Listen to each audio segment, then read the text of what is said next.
Bueno, buenas noches, vamos a comenzar. Este es el club de lectura del libro de Christopher West, Theology of the Body for Beginners. Este club de lectura y a partir de ahora podcast lo ingeniamos con Oliver Leonowens, tratando de encontrar fuentes de cómo formarnos más como esposos y como papás.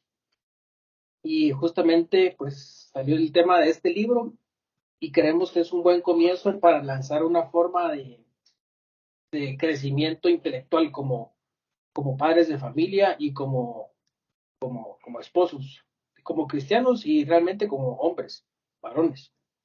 Entonces, la oración inicial es la siguiente: en el nombre del Padre, del Hijo y del Espíritu. Dios nuestro, ábrenos los ojos para ver tu plan en el amor humano que has escrito en nuestros cuerpos. Ahora que vamos a explorar las verdades profundas que San Juan Pablo II escribió en la teología del cuerpo. Este libro, tengo que hacer la salvedad de que al mismo tiempo que estoy leyendo este libro, yo empecé en abril de este año a leer las catequesis originales de San Juan Pablo, las de la teología del cuerpo. Y llego a la conclusión de que el libro de Christopher West que estamos leyendo es algo así como la escena postcréditos de las películas de Marvel. Estas escenas postcréditos, este concepto me lo explicó mi hijo Juan Diego. Fuimos a ver una película, creo que era Avengers, no sé qué número era. La cosa es de que me dijo quedémonos hasta el final porque siempre hay escenas postcrédito. Y en estas escenas, como ustedes sabrán o tal vez no lo saben, explican la posible trama o la siguiente película que podría venir para darle continuidad a la historia. Pues aquí nosotros estamos empezando al revés, estamos viendo la escena postcrédito sin haber visto la película completa. La película completa son estas 129 catequesis de San Juan Pablo II, que por cierto es bien interesante el hecho de que San Juan Pablo estuvo preparando ese tema por muchísimos años, incluso sin saber que iba a llegar al cónclave donde salió electo Juan Pablo I. Todavía en ese cónclave, el libro lo explica, eso Christopher, detalles muy interesantes, el libro lo explica en que él todavía estaba preparando los borradores para cuando estaban en el cónclave para Juan Pablo I. Cuando es electo él, eso fue en agosto, cuando él quedó electo en noviembre y queda como papa, viaja a México a principios del año 79 y en septiembre de ese mismo año empieza a publicar estas catequesis. La pregunta es, ¿por qué no simplemente publicó un libro que se llamara La teología del cuerpo, como lo ha hecho Christopher West, con una catequesis mucho más simple y mucho más masticada para todas las personas? ¿Por qué tuvo que, primero que nada, pasar 4 años exponiendo un tema con un lenguaje filosófico, abstracto, haciendo exégesis de Sagrada Escritura? ¿Por qué? Yo creo que lo ha hecho así porque esas palabras que él escribió ahí son palabras inspiradas. Quiere decir que cuando uno va leyendo el texto, uno le puede dar una interpretación bastante amplia, pero no por eso caer en un sesgo de confirmación y salirse de la interpretación del texto. Es una palabra inspirada, es igual que el texto sagrado, como digamos el libro de Job, el Cantar de los Cantares, el Génesis, de hecho. Entonces, Christopher West lo explica y lo dice muy interesante.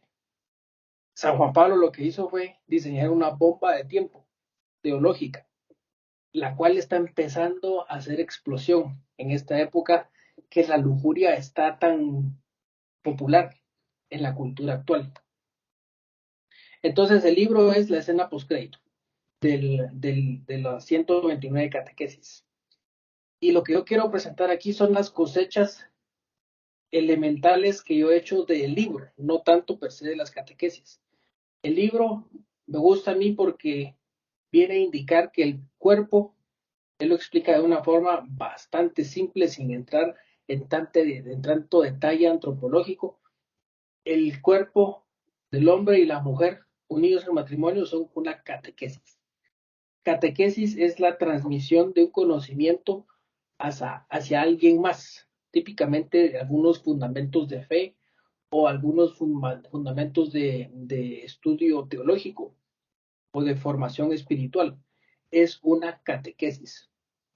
Entonces, dense cuenta ustedes la amplitud de esa interpretación del matrimonio como catequesis, porque no está diciendo los catequesis, los matrimonios tienen que ser perfectos, los matrimonios tienen que vivir en absoluta santidad, sino que más bien está dando a entender los matrimonios que viven en santidad, por definición, van a tener ciertas, ciertas diferencias que eventualmente van a convertirse en señales del mismo Dios dentro de la naturaleza.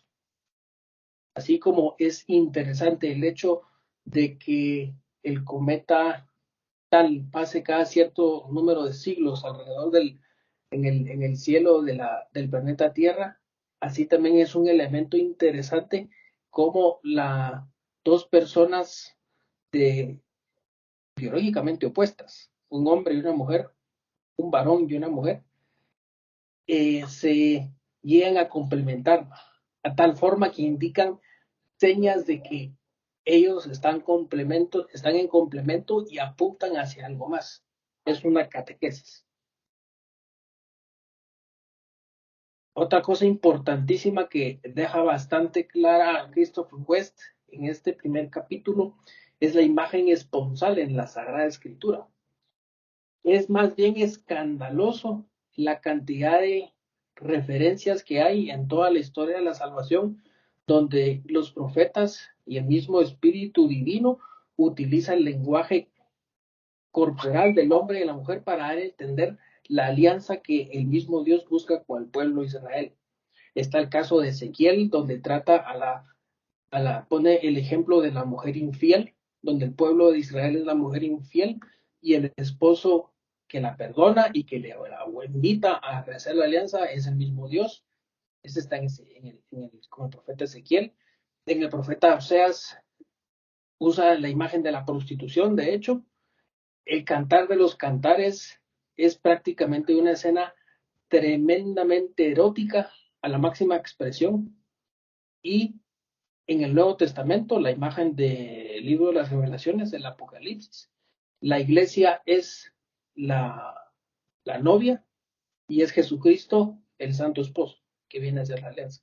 Entonces, eso es fundamental porque, y Christopher lo deja bien claro, desde el punto de vista perverso, el espíritu del mal tiene que destruir la imagen del hombre y la mujer, porque esa es la imagen en forma de matrimonio, esa es una de las imágenes más claras que hay del amor de Dios hacia la humanidad, representada en el pueblo de Israel.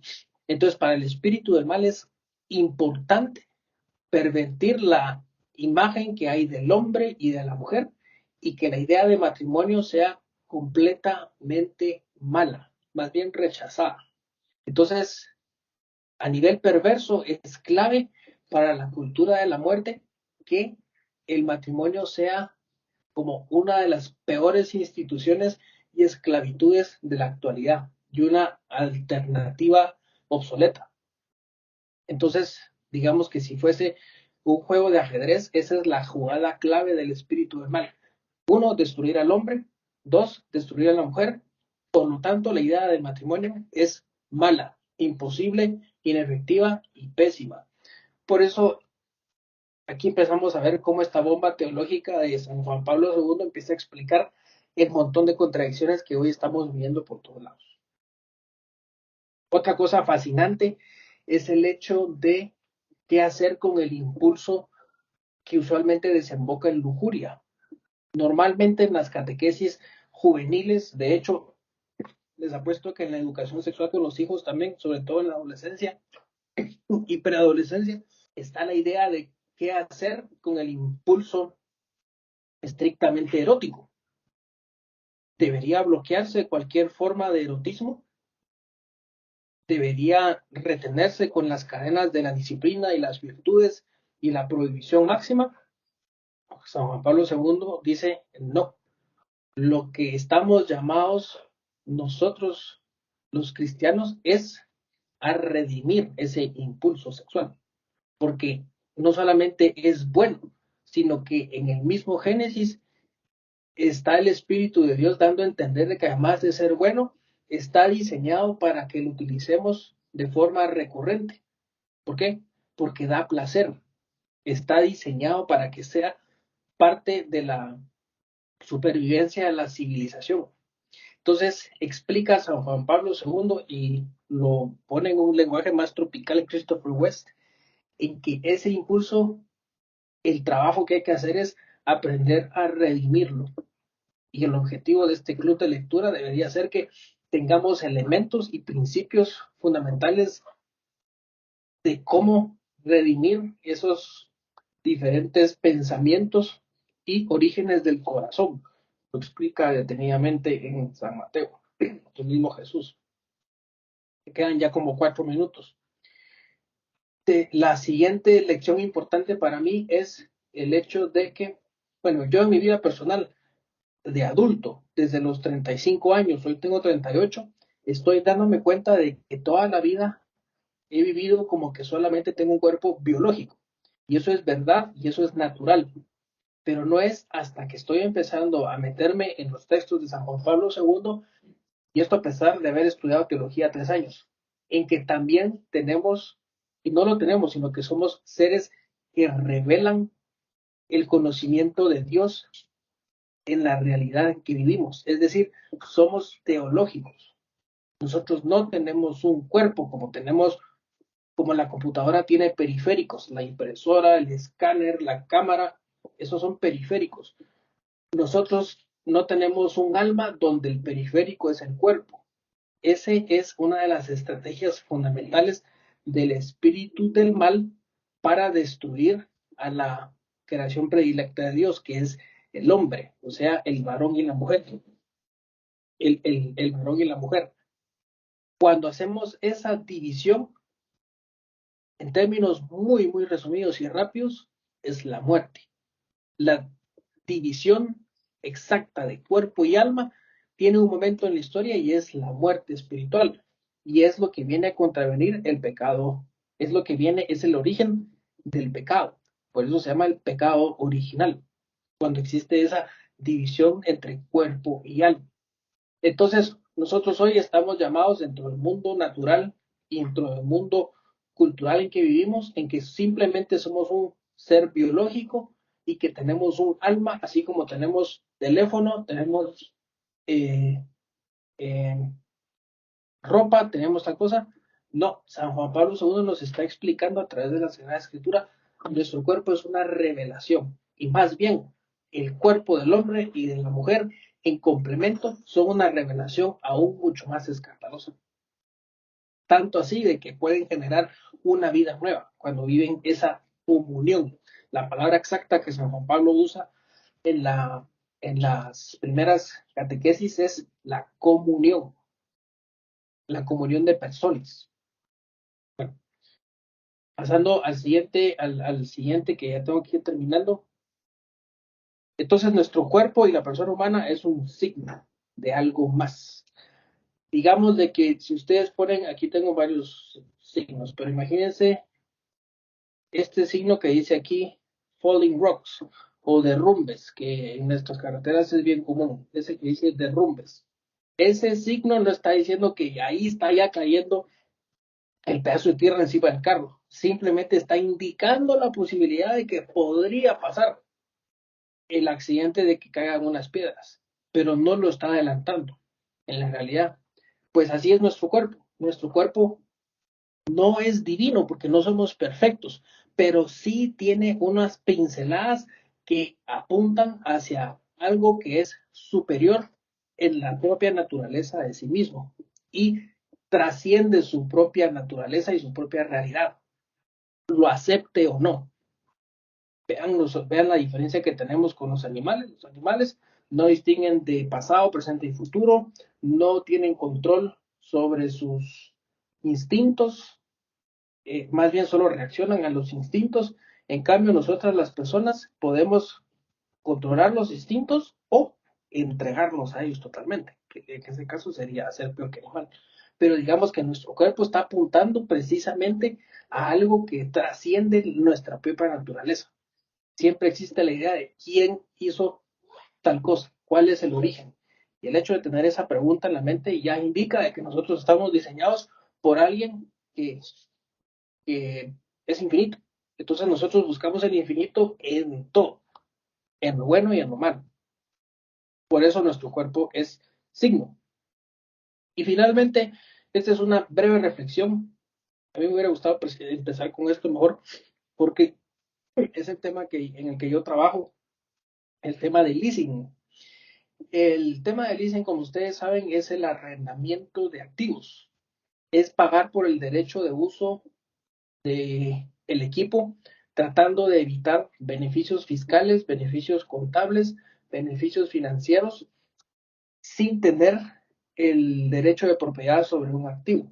Por ejemplo, si ustedes tienen una flotilla de vehículos, es muy probable que financieramente les sea más conveniente hacer un arrendamiento operativo por los 5 carros y simplemente comprometerse a pagar la cuota de servicio mensual o trimestral por ese carro, en lugar de ir a comprar el, el, la totalidad de esos carros y quedárselos los 5 años a la depreciación y después buscar cómo reemplazarlo.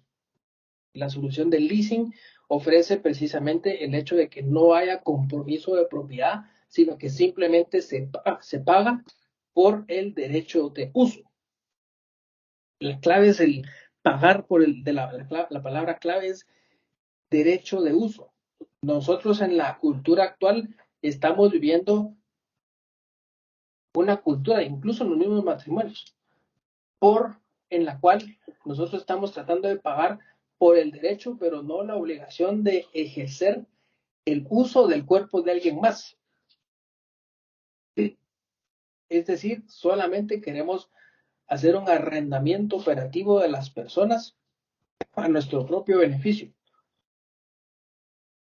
¿Cuál es el problema con eso? El problema con eso es que la naturaleza que tenemos nosotros como humanos es que somos subjetivos, estamos sujetos a la subjetividad. Podemos diferenciarnos de la realidad a nuestro alrededor y darnos cuenta de que no somos perro, no somos culebra, no somos lagarto, tampoco somos una piedra, tampoco somos un pedazo de árbol.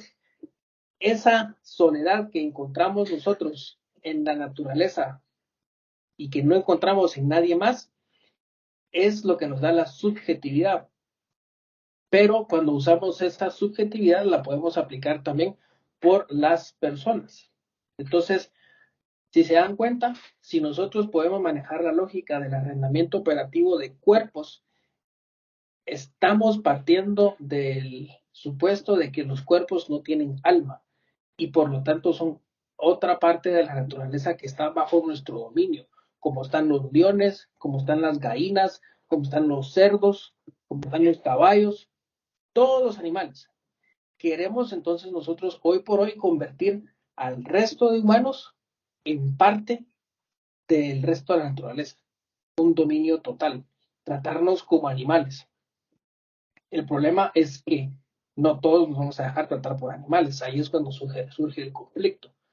Pero esencialmente lo que San Juan Pablo II empieza a decir en sus catequesis es que tanto la lujuria como la división de cuerpo del alma son estrictamente una manipulación para utilizar al resto de personas como que fueran parte del resto de la naturaleza. Entonces, hoy por hoy vivimos, creo yo, en un ambiente donde se hace leasing de personas, ya sea a nivel podría ser el nivel más vulgar, que sería a través de la prostitución, o a un nivel mucho más abstracto, que es a través de utilizar las personas, que eso lo podemos hacer incluso entre los familiares, ¿verdad? Entonces el criterio de esta cultura es el placer. Las personas son los medios y por lo tanto los bebés son obstáculos. Eso pasa en el matrimonio también. Yo quiero usar a mi esposa para satisfacerme a mí. Y de hecho hasta puedo justificar de que está regulado por la ley de Moisés y que se debe a mí. De hecho, San Juan Pablo II empieza haciendo el análisis donde los fariseos retan a Jesús sobre el divorcio hacia Moisés y Jesús los para en seco y les explica tiempo. Eso fue porque ustedes son duros, pero al principio no era así.